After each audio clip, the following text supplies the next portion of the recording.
In 2004, director Clint Eastwood and star Hilary Swank gave the world a poignant picture of a man broken by the weight of his love. In 2023, we try a whiskey that tries to carry that weight on its shoulder.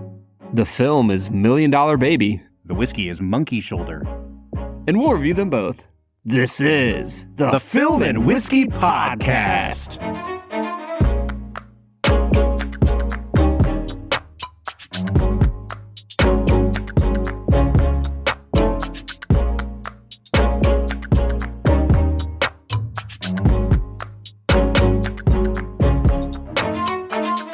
Welcome to the Film and Whiskey Podcast, where each week we review a classic movie and a glass of whiskey. I'm Bob Book. I'm Brad G. And this week we are revisiting Clint Eastwood's 2004 Best Picture winner, $1 Million Baby. $1 Million Baby. Brad, this was the fifth ever movie that we reviewed on the Film and Whiskey Podcast. Holy cow. I went back and listened to our season 1 episode on this movie. And I have to say, before I go any further, what we're doing this season is we are going back and re-reviewing all of our season 1 movies because we were just babies. We didn't know what we were doing. We didn't know how to podcast. And we definitely were not worth $1 million. No, not at all. I have to say, man, of all of the season 1 crappy audio adventures I've had, this was unlistenable. I don't know what happened, but I do this thing sometimes where when I make my S's, I kind of whistle a little bit. And I have to try to edit that out in post. And in season 1, I was like, let's do the opposite of that. Let's turn that bad boy. I sounded like frickin' Jiminy Cricket giving a little whistle. It was like, I had to turn it off after 10 minutes. I don't even know what we said about this movie. Oh, or like the gopher in Winnie the Pooh. Oh my gosh, it was worse than that.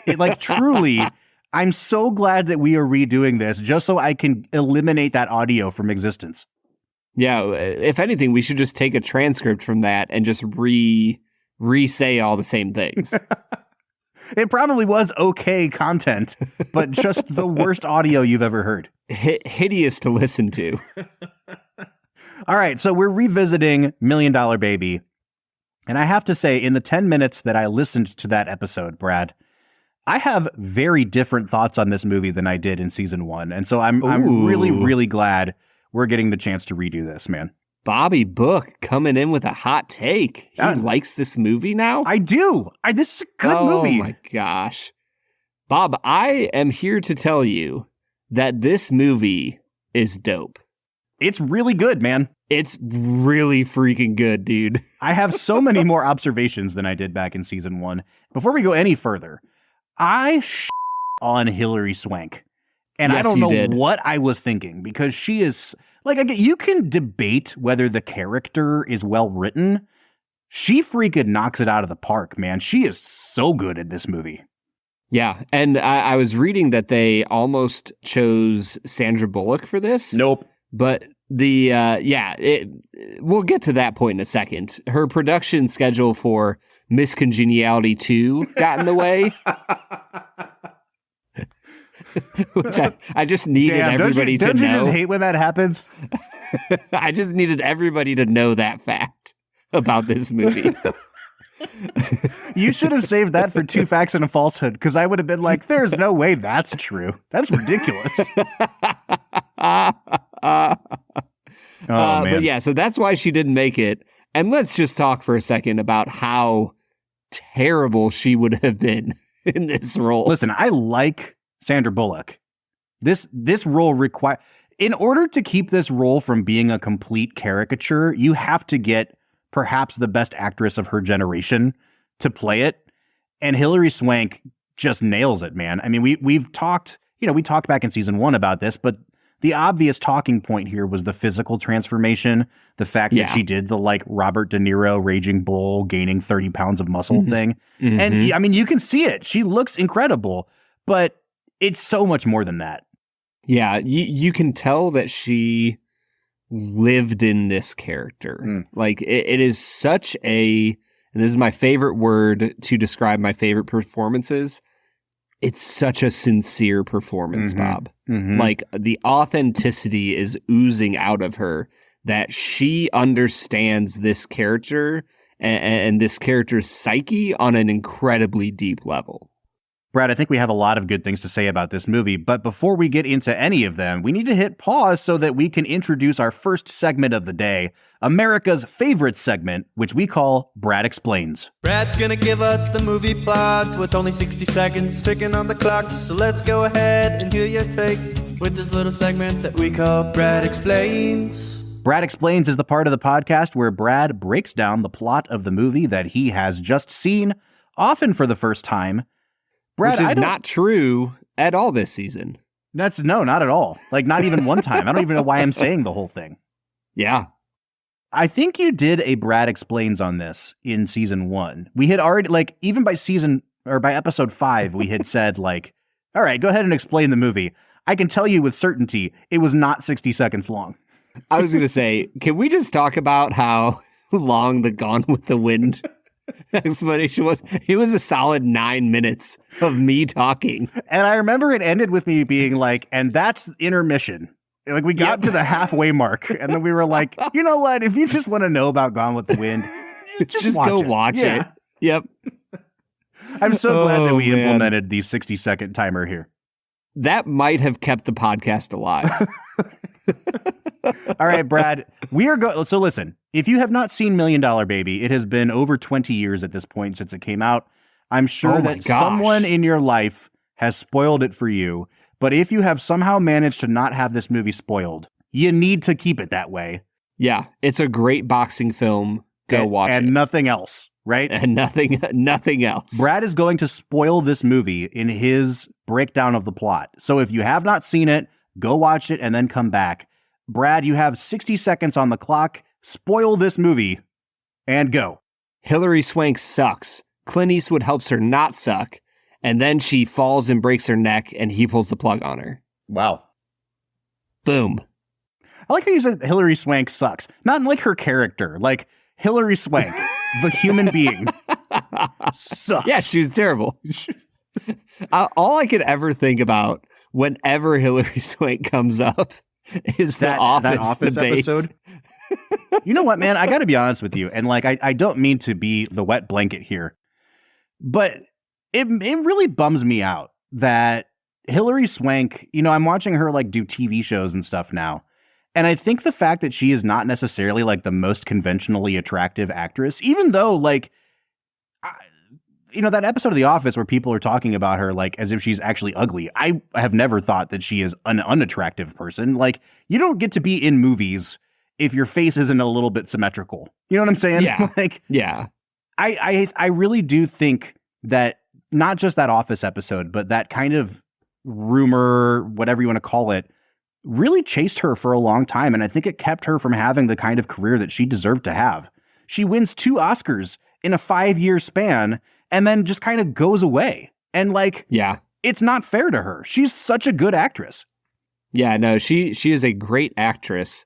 I feel like there are certain TV actresses or actors that like make their way to Hollywood for a few films and then 8 years later you see them back like headlining a TV show. Mm-hmm. You know, and that makes sense for them. It doesn't make sense for Hilary Swank, man. No, I think everybody thought that she was going to be the Meryl Streep of her generation. And those opportunities just never really ended up presenting themselves to her. And it really sucks. The Meryl Streep of her generation. That's a bold claim, Bob. 2 Oscars in 5 years, man. Yeah. She wins an Oscar. What was her other Oscar? In 1999, going into 2000, it was the movie Boys Don't Cry. That was her first Oscar. And then, you know, like, she wins an Oscar before Cate Blanchett ever does. She wins an Oscar before Kate Winslet ever does. I feel like these people that we look at as like, oh, they are the actresses of their generation. It was Hilary Swank before it was either one of them. And I think that, like, it, you know, just to reiterate, it really sucks that we don't laud her as much as she deserves. Yeah. Well, I'll tell you this right now. I've never heard of that movie. I can't even remember the name of it right now. And you just said it 10 seconds ago. It's called Boys Don't Cry. Go look it up after this episode. But we have an episode to discuss right now, Brad. We're talking about $1 Million Baby. I think the obvious point of comparison, and I don't know if you want to do it here or do it after the break, we're going to have to talk about how this is Clint Eastwood's Unforgiven Part 2, Electric Boogaloo. Like it kind of, Unforgiven is Clint making his grand statement where he first really starts to dig his heels in on the effects of violence and the effects of violence in his own story and legacy. And I think it's following him through all the way to this point. We've done a few Clint Eastwood movies on this podcast now. And even just from Mystic River, a movie we watched for this show, coming out the year before this, to this movie, I gotta be honest with you, man. Like, this movie just feels like it goes so much deeper and achieves heights that he really hadn't hit since Unforgiven. Yeah, 100%. He has an ability in this film to tap into the depths of these characters that are written on the screen, and you're not distracted by bad soundtrack the way you are in Mystic River, and you don't have, you don't have the specter, not to get too dark or anything, but you don't have the specter of like childhood sexual abuse hanging over the whole movie. They're like, it is such a uplifting film for the first half. And then, you get to the back half and you understand the pain of what Clint's character goes through because of how uplifting the first half was. Yeah. Like, you see what an incredible guy he is in the way that he takes care of Big Willie, the first boxer, and you see the way he takes care of Hilary Swank. And you understand the love that he has for this girl, this faux daughter that he has. Mm-hmm. And it's all because Clint is willing to give his characters heart and depth and allow the camera to sit with them. So after I watched this movie, there was one thing that really blew me away, and it was the way Clint uses the camera in this movie. I think that if there's one thing we've really talked about across all of our Clint Eastwood movies, it's that the cinematography is often quite beautiful, but that he doesn't really use the camera in inventive ways. It's pretty static. Mm-hmm. It's because he only uses one take. The first hour and a half of this movie is a very uplifting, albeit conventional, rise to stardom sports movie.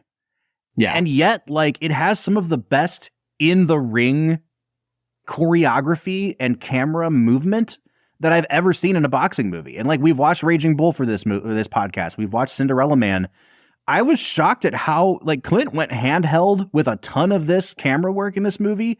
And it really feels like you are in the ring in a real fight. And I got to give it up to Clint for the ability to have a movie that has so much energy in it. Yeah. Well, and you feel the power that Hilary Swank brings into the ring. I keep calling her Hilary Swank. What's her character's name? Her name's Maggie. Maggie Fitzgerald. Maggie. Yeah, so Maggie like fights with such passion and power, and he uses the camera to illustrate that. I'm with you, man. I think the other part of the cinematography that I really loved, and I remember talking about in season 1, was the lighting. Mm-hmm. Like, the way he uses light in this film, for me, is reminiscent of like a Citizen Kane, where there's really strong contrast. Yeah, contrast, but not just like a gradient. Like, it's like a sharp line between the shadow and the light. Yeah. And it's a brilliant choice with a movie that ends with such a gray moral area to use so many sharp lines, because that's how, Clint's character looks at the world, in these sharp lines of black and white, right and wrong. And so you see that through the use of light, but by the end of the film, there's nothing black and white about the decision he has to make. I'm going to pull us out of that moral quandary for a minute to talk more about Clint Eastwood on a very superficial level. Brad, he's still pretty good looking. That's right. Listen, here's what I'm going to say. We don't usually talk about like people's looks and especially their physique on this show, because we just don't typically say things like, oh, I really like her body. Like, it just makes us sound dumb. However, I have been really impressed watching these Clint Eastwood movies where the man is like somewhere between 70 and 80 years old in most of the movies we're watching. And he doesn't have an old man physique at all. Like, the dude's chest is so, like, he's like washboard. Like, he doesn't have, you can't see like defined pecs, but he also doesn't have saggy old man boobs. And it's kind of insane how good of shape he's in this movie. Yeah, I mean, when I think about what Clint Eastwood eats, I feel like he just eats like a can of baked beans and a salad every night. I don't know. He doesn't strike me as a dude to just get fat because he's eating junk all the time. He looks incredible. And you said that he was between 70 and 80. I think he might be between 70 and 180. I'm not quite sure what age he's at this point. Oh, man. But yeah, the dude looks incredible. I am with you 100%. I'm over here trying to talk about his skill as a director, but sure, Bob, we can talk about his looks. Let it be known that one of the first people I've ever fawned over on Film and Whiskey is 76-year-old Clint Eastwood, or however old he was in the making of this movie. I'm just saying, man, if either of us look half that good at that age, like, we have done something right. Yeah, no, 100%. I mean, you have the height to look like him. I'm not, but not the physique. Quite as tall. Yeah. Not quite the physique. I might have the physique. Well, between the two of us, we will look as good as Clint Eastwood. Yep. All right, man. I do want to talk about these performances a little bit. We've already talked about Hilary Swank. This might be the best Clint Eastwood performance, and I said that with Unforgiven, and I said it with Gran Torino, and I think it's crazy how you get various shades of the Clint Eastwood persona, but that he's really camping out within those silos in each of those movies. Like the Unforgiven, Will Money in Unforgiven is not the same character as this character. And his character in Gran Torino is very different than this character. And honestly, I think what I really love about this character is that he's the most openly loving person in this movie that he is in any of these three films. Like once she cracks through his kind of, hard exterior, he is like, he's head over heels for her. And that's what leads to the tragedy in the movie. But to see that kind of warmth coming from Clint Eastwood is something that you don't typically see. And it was a really welcome departure for me here.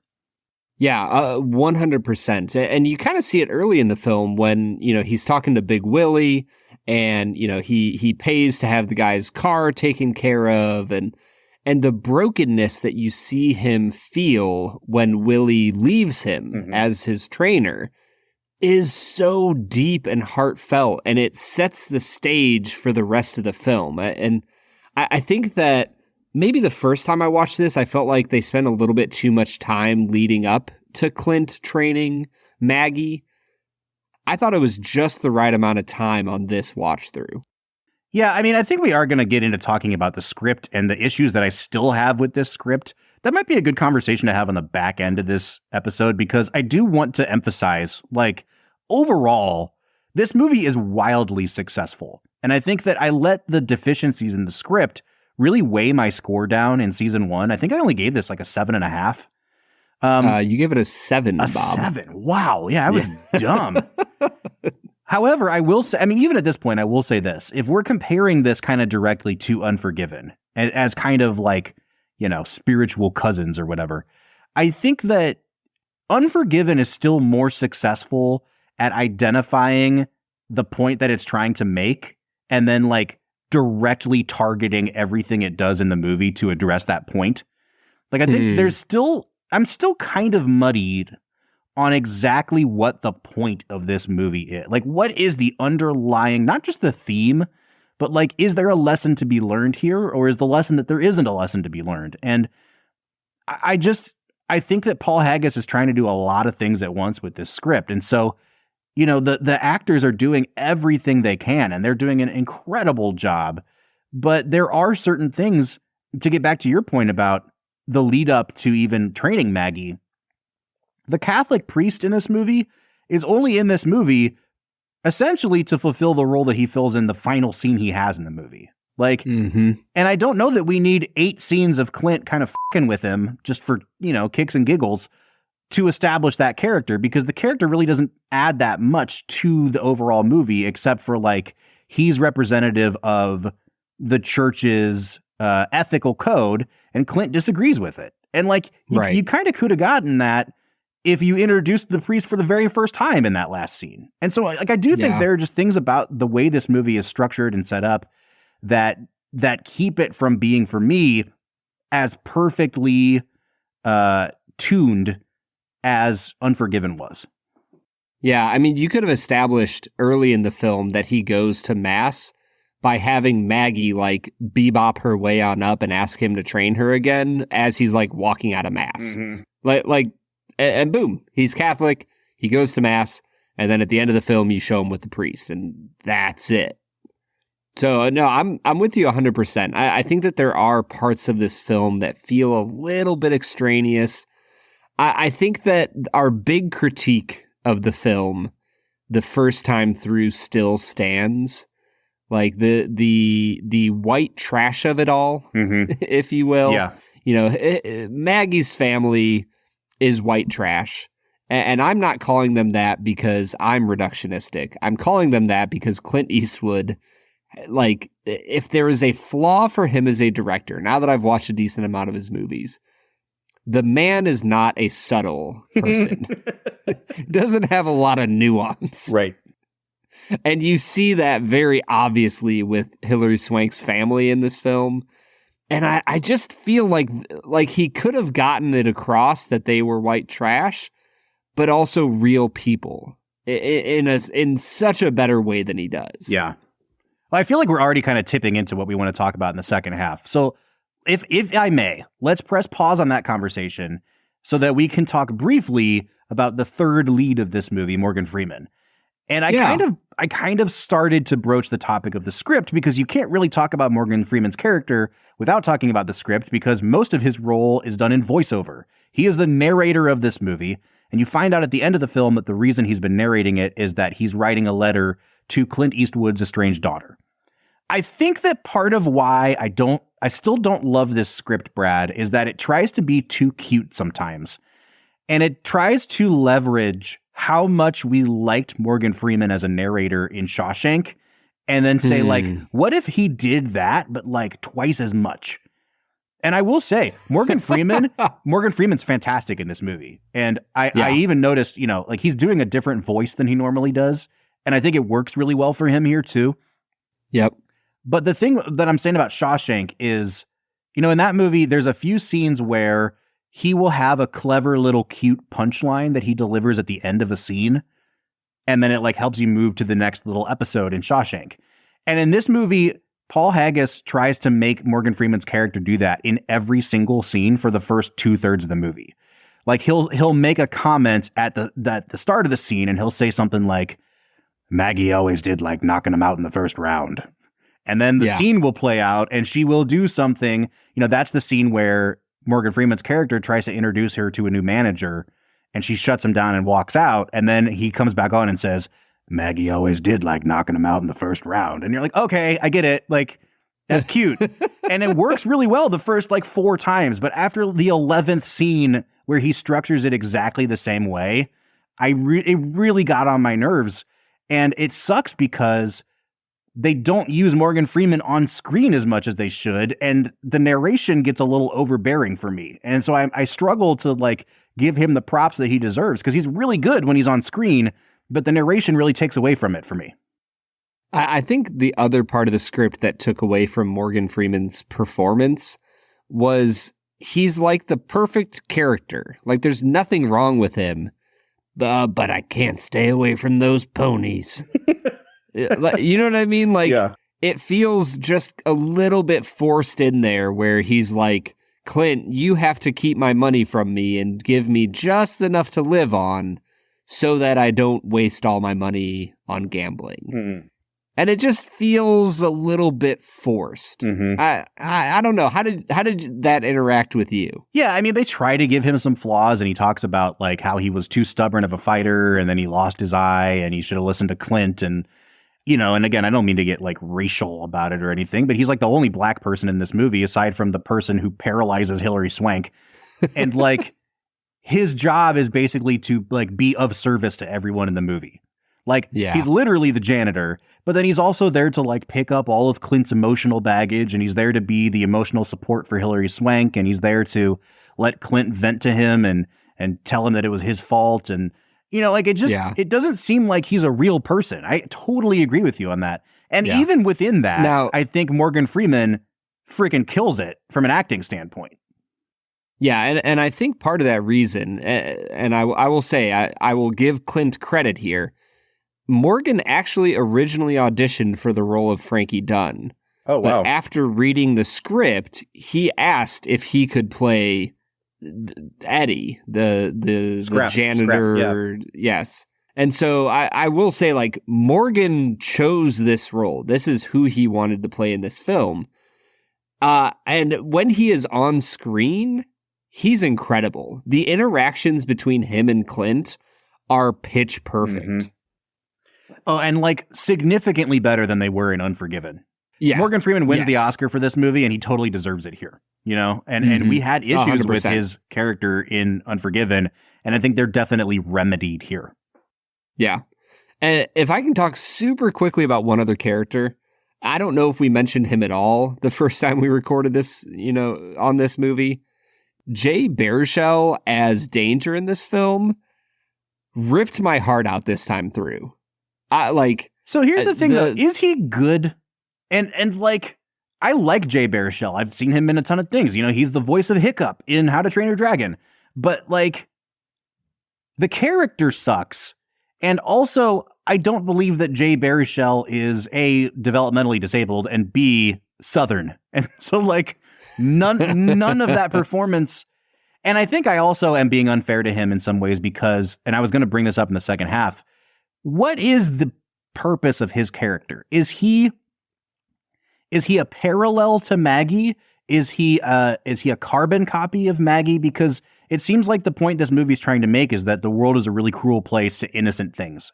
And he is like the most innocent thing, right? But the way that their two paths diverge, Maggie and him, is like he's able to come back from what the world did to him and Maggie is not. Yeah. But I don't understand, like, what's the point of that? Like, what's the point of having a second character just like Maggie? Yeah. Is it to give us a little bit of hope at the end of the movie? Like, I don't know. I just don't understand what he's there for. Have you ever read the book of Ecclesiastes? I have, Brad. Yeah.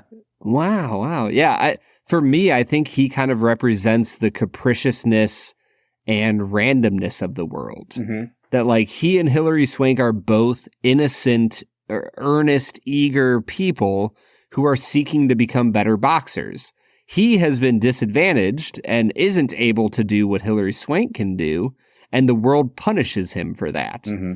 And yet even Hilary Swank, who can rise to the peak of her profession, is still punished by the world. And I think that there's a reality that a large portion of the meaning of this film can be found in biblical texts. The rain pours on the rich and the poor alike, on the sinner and the righteous alike. And I think that that's why I really enjoyed Danger's role in this film. It's because it kind of illustrated that point. Like, man, there's times in your life where everything's going great, and there's other times where everything's going poorly, and we're not always sure if we're the ones making it great or poor. I like that. Well, thank you for enlightening me, Brad. Yeah, and now let me enlighten you, because we are going to drink a whiskey that I am still quite fond of, that I hadn't tried all the way since season 1, and that is Monkey Shoulder. So what do you say we get into drinking that? Yeah, let's just pull the stool out, sit down, and have a drink. Ouch.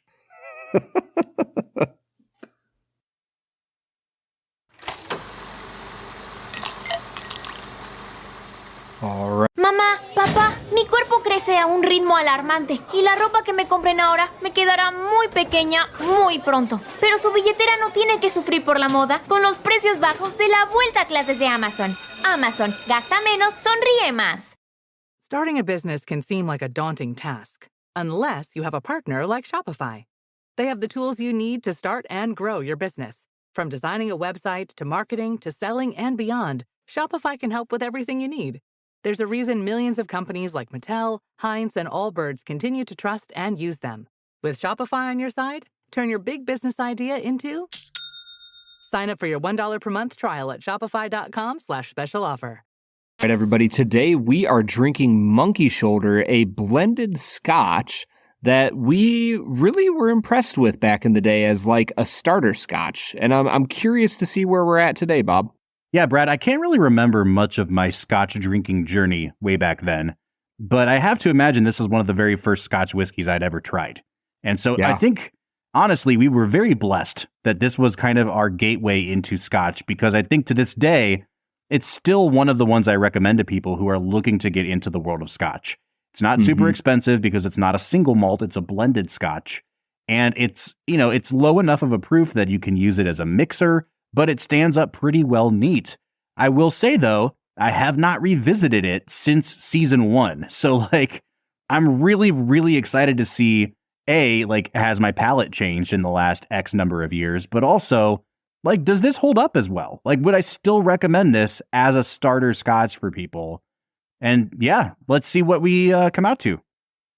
Yeah. So getting right into it, on the nose, for me, it has a really nice citrusy touch to it, almost like an orange zest, orange peel kind of feel. There's some honey going on, and then I get a nice vanilla-y cream soda freshness kind of pop at the end that I really liked, Bob. I'm sitting at a 7 out of 10 on the nose. Yeah, Brad, I'm at a 7.5. And I was really impressed that this had as much going on as it does on the nose. Like, I kind of let it mellow out in my glass a little bit. And every time I went to nose it, I was getting new things on it. It started off with just kind of that nice honeyed note that we get on a lot of blended Scotches and some Irish whiskeys as well.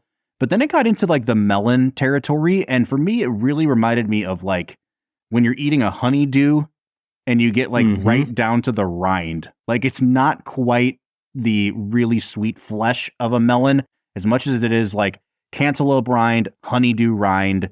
There was some mint going on in here, which is a note I usually only get on like rye whiskeys, some nice maltiness. And then, like you said, there was citrus here. I wrote down lemon zest, but there was that kind of like nice tartness to go along with all of it.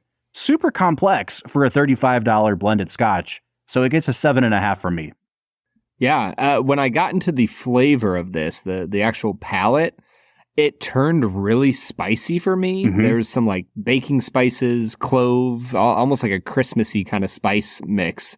The vanilla turned from a cream soda into almost like a really rich vanilla cake. And then the orangeness turned tart for me, and almost moved into like a black cherry territory. I was like genuinely kind of blown away by this. I give it an 8 out of 10 on the flavor. Yeah, I'm pretty close to you. I'm at a 7.5 again. For me, the first things that really manifested, I wrote down ash and char. And it's really hard to talk about something tasting ashy or really charred, because with Scotch, we kind of expect some of that bitterness from the malt, and we expect some smokiness to it as well. But honestly, for me, it kind of reminded me of when we drink Woodford double oaked bourbon. There's a very particular, like, double oaked flavor. It's not just like barrel char, it's double char. And this really reminded me of that. There was a really like deep char note to this. And I think you were kind of talking about vanilla cake a little bit ago.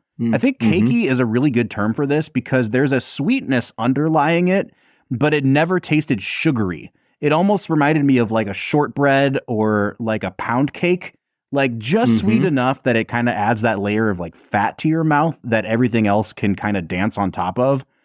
Brad, is this a really great whiskey that we just have been sleeping on?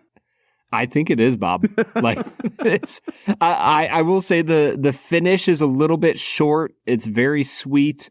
The spices I got on the palate lingers for just a few seconds. The vanilla really sits for a long time, which I'm totally fine with. I gave it a 7 out of 10 on the finish. Yeah, I came down to a 6.5 on the finish. This was the low point for me as well, but I'm in a completely opposite camp as you. I wrote down that this kind of sits a little heavier than I would like it to.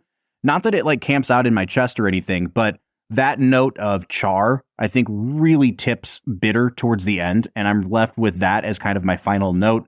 It gets a little bit char heavy for me. So yeah, I'm just at a 6.5.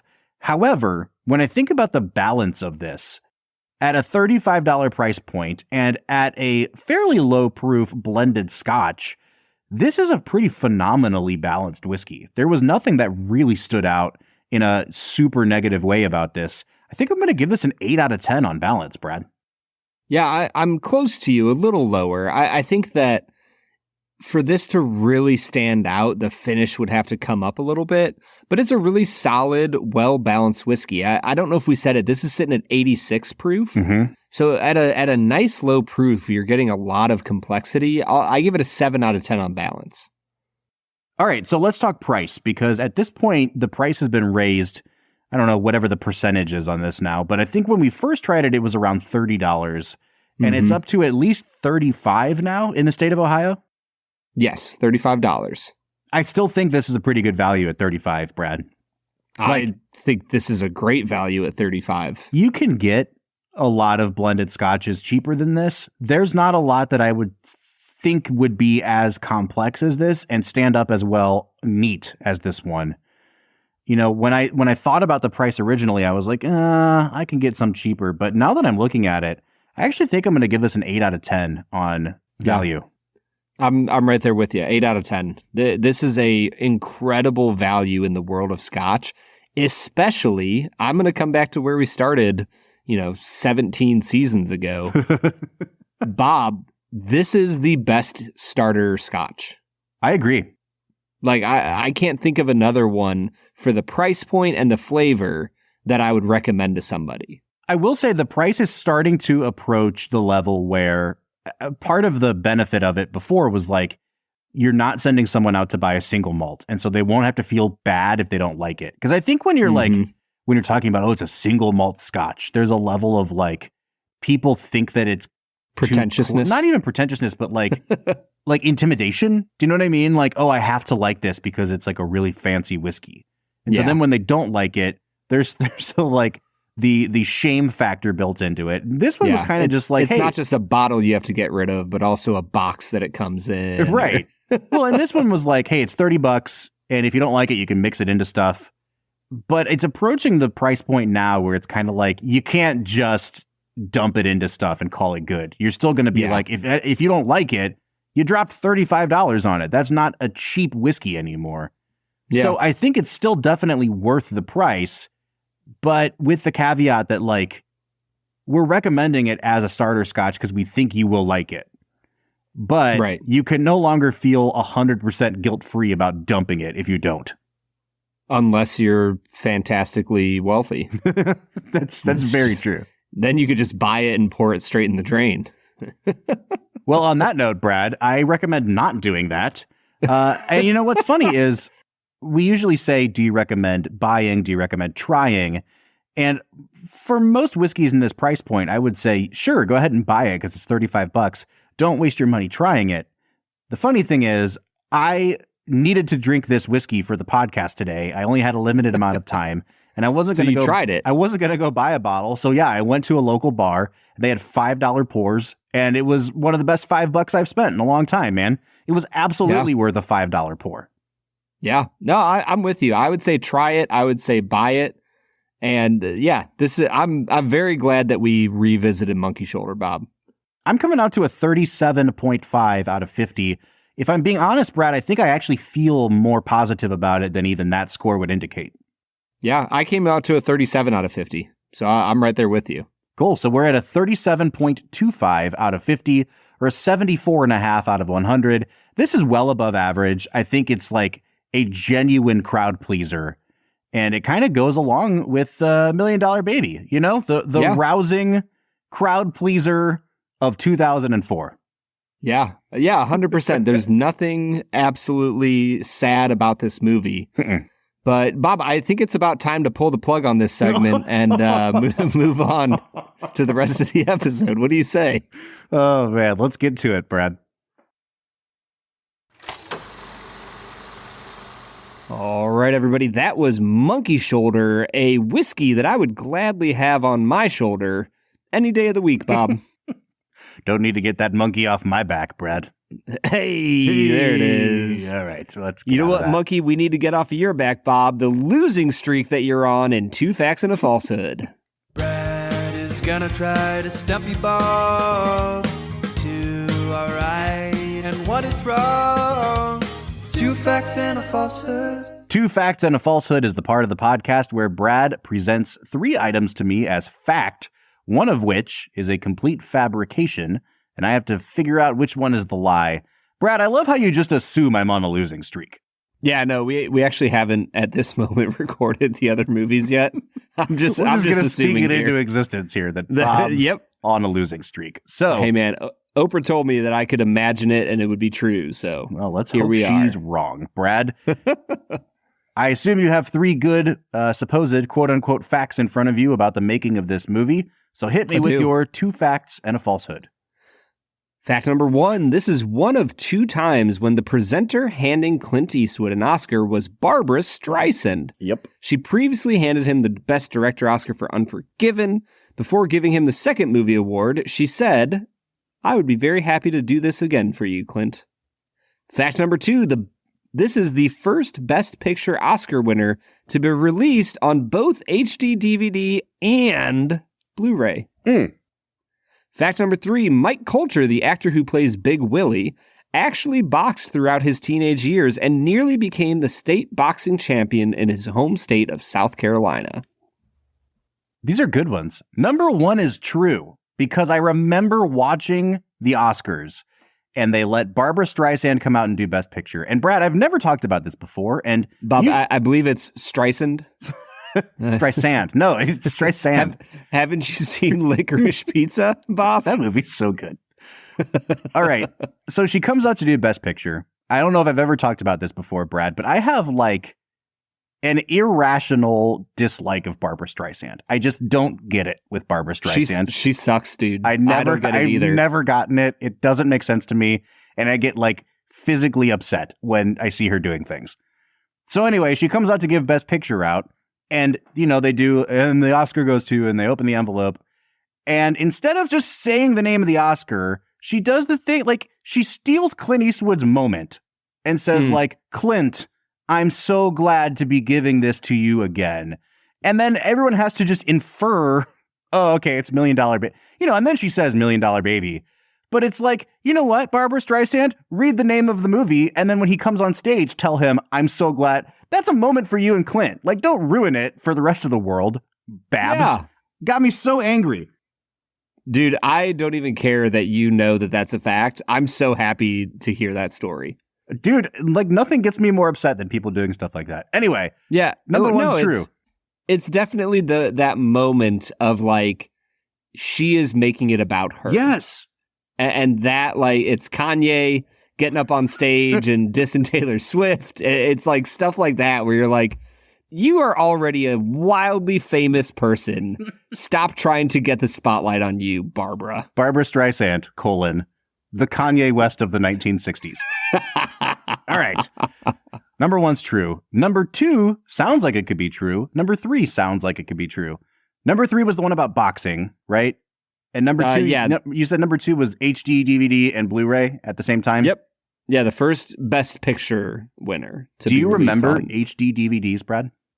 I remember DVDs. I don't know if I remember, like, HD DVDs being a thing. So, yes, they were a thing for just a little while, and they had, like Blu-rays had the blue cases. HD DVDs had similar sized cases, but they were like a dark red, like a maroon color. Yeah, I do kind of remember that. And I remember reading an article about them at the time that, like, Blu-ray looks like it's going to be the winner. HD DVDs are actually better. And it was kind of like the old VHS versus Betamax thing. So anyway, I remember seeing, like, I think The Departed got an HD DVD release, but that came out after this. So I have no idea if that's true or not. I'm going to say 3 is the falsehood, but I wouldn't be surprised if it was 2.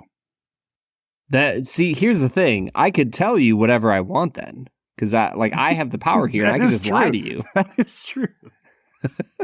But I'm not going to, and you are correct, Bob. Number 3 is the falsehood. All right. The only reason I ended up guessing 3 is because I just asked you, have you ever seen an HD DVD? And you said no. So I was like, well, clearly he didn't make up that fact. Like, he didn't even know what they were until just now. Dang it. Shot myself in the foot. Ha! Lawyered. For real, though, man. That was sneaky. Let's Good talk job. about $1 Million Baby, Brad. And I think it's finally time for us to talk about the things that don't work for us. We could get really nitpicky about it, but we did that in season 1. Like, I talked about the white trash thing. I talked about Paul Haggis being the most obvious screenwriter. You know, even in the first half of this episode, I talked about how I don't like that he continually puts a button on every single scene at the end. And yet, like, it's still just a really well-made movie. Like, I can't argue with too much of it. And I sat down and I started to realize, Brad, I think the thing with this movie that I have always pushed back against is that it is making a very complicated and complex moral, not even complex. It's making a moral argument in a time where, like, there was very little support for this, right? Like, euthanasia. I grew up Catholic, dude. Like, it was starting to become a thing when I was, like, right around this age, like the church debates about euthanasia. Well, wasn't it like Terry Shriver? Schiavo. Yeah, that was a huge story, right? So, I mean, this is a hot button issue. And so, again, like, I grew up Catholic. This was not something that I was taught was like an okay thing to do, right? And I think when a movie challenges your worldview, it's a good thing. It's a good thing to have your worldview stretched. It's a good thing to learn about experiences from other parts of the world or from other walks of life than your own. But I think in a lot of ways, when you're watching a movie like that, for the movie to really be effective at what it's trying to do, it needs to present a clear argument. And Clint was making an argument against the majority of the American public at this time. Mm-hmm. And, it seems unfair in retrospect to say, like, why didn't you convince me better, Clint Eastwood? Because it's not his job. But I do think that ultimately the point of this movie is not entirely clear. Frankie's actions are kind of clear. Frankie obviously thinks this is the right thing to do, and he's clearly struggling with it beforehand. He has this great scene with the priest, and the priest says, like, if you do this thing, you'll be lost, and you'll be lost so deep in a place that you'll never be able to come back from it. And real quietly under his breath, Clint Eastwood just says, I think I already did it.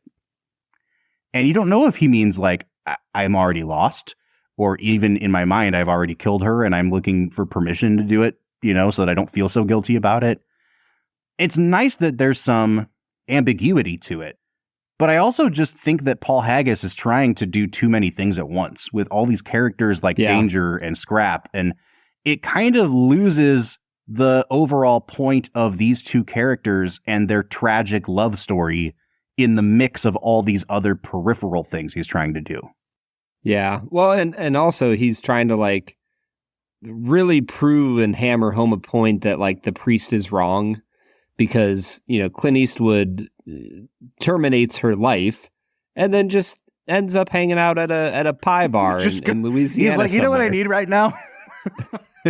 Need a good slice of pie. God bless it. I just killed somebody. Boy, could I go for a slice of lemon meringue pie right now. Yeah.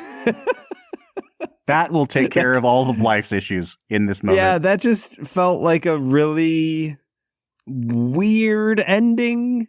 I don't know. Like, it just, I don't want to say it felt unearned because there is a certain sense of resignation to it. Like, he's like, oh, I'll never quit boxing. But if I did, I'd go buy myself a little diner. And so it's kind of this like, all right, this was his final act. This is all he had left to give. Mm-hmm. So like, it kind of works, but it also just felt a little insensitive. Well, and one of my favorite things about this movie is they keep repeating, always protect yourself. That's the rule, right? And the entire point of this movie is that both Maggie and Frankie fail to do that. And Scrap has this really great line in his narration where he talks about, like, oh God, let me just read it. Hold on. Before you say that line, Bob, can I just say, I don't think I ever once caught that Morgan Freeman's name was Scrap. Like, coming out of the movie, you could put a gun to my head. You could threaten to pull out my life support, and I would not be able to tell you what his name was in that movie. Hey, Brad. Yeah? His name was Scrap. Oh, wow. Yeah. Thanks, man. I appreciate that. You're welcome, dude. He says, all fighters are pig-headed some way or another. Some part of them always thinks they know better than you about something. The truth is, even if they're wrong, even if that one thing is going to be the ruin of them, if you can beat that last bit out of them, they aren't fighters at all. And so it's this thesis statement about like their stubbornness is what makes them fighters, right? And they know that they should protect themselves and they still don't. And that's what makes them fighters. And yet I still kind of feel like, is that the ultimate point that this movie's making? Like, I don't know, man. It gets a little too muddied for me at the end. And I wish that it had a clearer resolution. We knocked Mystic River last week for going overboard with the like very obvious resolution. Yeah. But for all the places that this movie's too obvious, I think that's probably why I'm reluctant to say that it's like, oh, it's really smart that it's ambiguous, because it's like, well, it's very obvious in other parts. So I don't want to just assume that you're like a genius screenwriter, Paul Haggis, because there's other areas of this script you could have really, toned it down on. Oh, well, also, like, I'm just going to give Eastwood props where they're due. The fact that he could pull off ambiguity at all is very impressive, because that's not exactly his strong suit as a director. Brad, I don't know. I feel like I've said what I need to say about this movie. I think my issues with it are a little bit more systemic than they are like, oh, I don't like this thing, I don't like this thing. And yet the cinema studio system is at fault for this. I'm exactly. With you. That's right. Warner Brothers Pictures is at fault. Do you have anything in particular that you want to get at before we get into our last segment of the day? Honestly, I don't think so. Overall, I believe I gave this a 9 out of 10 in the first season, and I think I was right. I think I did a good job last time summing it up. So. Yeah, I'm pretty awesome 4 years later. All right, man. Well, let's see if you're equally as awesome at picking a double feature for this movie. With our last segment of the day, let's make it a double. We're near the end of the episode, so thanks for listening to the Film and Whiskey Show. Let's pair another film with this one, even if it's a struggle. It's our final segment of the day, now let's make it a double. That's right. Let's Make It a Double is the part of the podcast where Brad and I pick a movie to pair with this one to make the perfect double feature. Brad, I will let you go first. Mr. Awesome, Mr. Purveyor of everything that is awesome. I might have the best pairing in the history of the Film and Whiskey podcast, Bob. So, $1 Million Baby is about a lovable underdog and how, she proves herself to somebody who doesn't believe in her and fights her way to the top, right? Mm-hmm. I am going to pair it with another movie that literally is the exact same story. I'm going to pair this movie with Major League. I feel like you're conveniently leaving out like half the story here, Brad. You're just kind of stopping at the championship and not the neck breaking. Bob, Major League is the perfect movie to follow up $1 Million Baby with, because you need something to enjoy. And also, if you just look at the history of Cleveland sports, it tracks really perfectly with Maggie's decline too. So we are the broken neck of the American sports. Yeah. I mean, I don't think mine's going to be nearly as entertaining as yours. I think the obvious choice here is Unforgiven. We've been talking about it all podcast long. Unforgiven's the better movie, and it communicates the point more clearly. But I also think these are Clint Eastwood's two best directed movies, as I recall. Maybe if I watch Letters from Iwo Jima again, that'll be up there. But what he's able to do here is really, really impressive, even if I have some issues with some of the underlying things here. So, yeah, I'm going to pair it with Unforgiven. Brad's going to pair it with Major League. You're welcome. And we're going to move on from that into our final scores. Bob, I think that this is a 9 out of 10. Mm-hmm. I think that this is a really incredible movie that has a ton going for it, but there's enough little issues here and there that keep it from being a transcendent 9.5, 10 out of 10. But this is a movie I'll come back to again at some point in my life. I think I'm at a 9 as well. I was actually at a 9.5 until those last few scenes. And I'm like, man, I wish that they just brought it home a little bit better. It's just I struggle to find the words. And part of it is because, Brad, we watched this movie a couple weeks ago. And and we've watched many other movies in between. And I'm really struggling to remember exactly. I take notes during the movie, but I take notes thinking, we're going to record this tomorrow. I'll remember this. Wait, you can take notes during a movie? I didn't know I was allowed to do that. Yeah, Bob. what I usually do is I go to the movie theater and I put my phone on full brightness. And then, nice. Yeah. And I just I hold the phone over my head so everyone behind me can see what I'm doing. Yeah, well, I do the same thing, but I usually just watch YouTube videos. I'm thinking while the about movie's starting to going do on. voice notes during the movie. That's an incredible idea. Clint Eastwood's really good at this. In the middle and you of can the use theater. it as an opportunity to take notes and practice your voices. Yeah, exactly. Clint Eastwood, see? This is a 9 out of 10. I'm with you. We are coming out to an average of a 9 out of 10. What do you guys think of $1 Million Baby? Great math. Dude, I Great tried math my there, best, Bob. man. I had to do the quick calculations. What do you think of $1 Million Baby, Film and Whiskey Nation? Is it a classic in your mind? Is it as good as Unforgiven? I'd love to hear what you think about it. You can find us on Facebook, Twitter, Instagram, and TikTok at Film Whiskey. Or jump onto our Discord. We are on there every single day talking to you, the fans of the Film and Whiskey podcast. Find the link to the Discord at the end of every single one of our show notes. All right, Brad. Well, we are going to come out of our malaise here and take a very hard turn into much lighter fare for next week. We're going to be looking at Billy Wilder's 1959 masterwork, Some Like It Hot. I can't wait for that one, man. I am so pumped for that, dude. All right, so join us for that next week. But until then, I'm Bob Book. I'm Brad G. And we'll see you next time.